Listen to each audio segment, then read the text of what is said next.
សុំទោសខ្លួនឯងហត់នឿយក៏នៅតែប្រឹង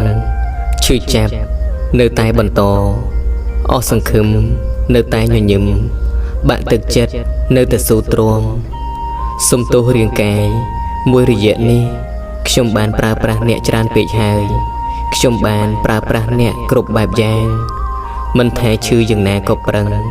ហត់យ៉ាងណាក៏មិនសម្រាកមានពេលខ្លះ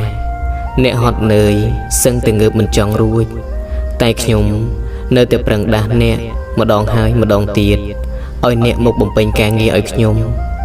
ប្រសិនបើខ្ញុំជាអ្នកប្រហែលជាមិនអាចស៊ូនឹងរឿងទាំងអស់នោះបានទេអ្នកពោពេញទៅដោយរឿងលំបាកគ្រាំគ្រា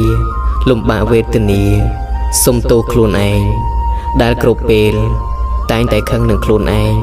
នឹងធ្វើឲ្យខ្លួនឯងខកចិត្តនិងខកបំណងជាមួយនឹងរឿងជាច្រើនសុំទោសខ្លួនឯង